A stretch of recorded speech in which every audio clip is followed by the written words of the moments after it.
Hello everyone, welcome back to my channel.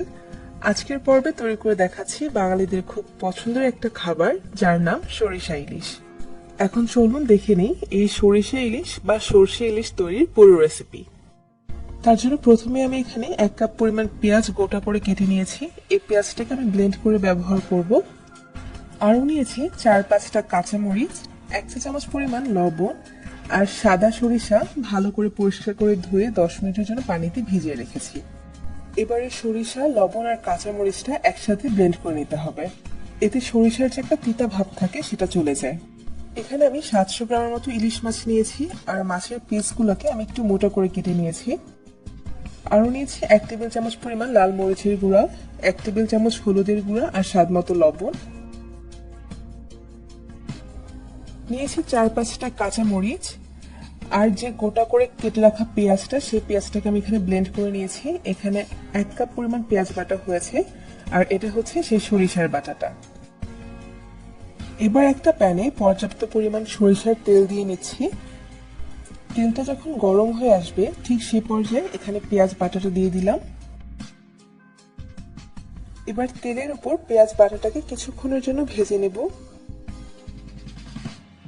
2 থেকে 3 minute পেঁয়াজটাকে ভেজে নেওয়ার পর এতে আমি হলুদ গুঁড়া, মরিচ গুঁড়া আর লবণ দিয়ে দিচ্ছি। এবার সবকিছু একসাথে ভালো করে মিশিয়ে সামান্য একটু পানি দিয়ে নিব, যাতে মশলাটা পুড়ে না যায় আর ভালোভাবে কষানো হয়। কষাতে কষাতে এক পর্যায়ে দেখবেন মশলা থেকে বেশ খানিকটা তেল উপরে ভেসে উঠেছে। সে পর্যায়ে আমি এখানে আবার কিছুটা পানি দিয়ে দিব। এখানে পানিটা ব্যবহার করার ফলে মশলাটা পুড়ে যাওয়ার ভয় থাকবে না। এবার এখানে কেটে রাখা ইলিশ মাছের টুকরোগুলোকে দিয়ে দিব।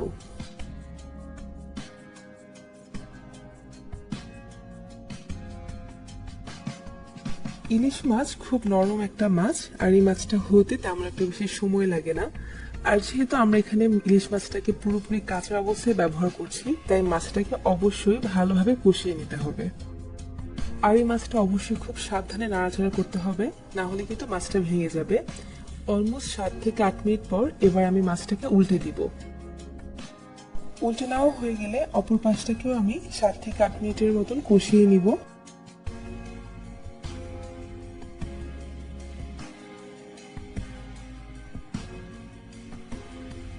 মাছটা কষাতে কষাতে আমরা যে সরিষাটাকে বেটে রেখেছিলাম তাতে সামান্য একটু পানি দিয়ে ভালো করে সরিষার সাথে মিশিয়ে নিতে হবে। এর মধ্যে কিন্তু মাছটা ভালোভাবে কষিয়ে নেওয়া হয়ে গেছে আর পর্যাপ্ত পরিমাণ তেলও উঠে গেছে। এবার যে সরিষাটা রেডি করে রেখেছি আমরা, সেই সরিষাটাকে এখানে দিয়ে দিব।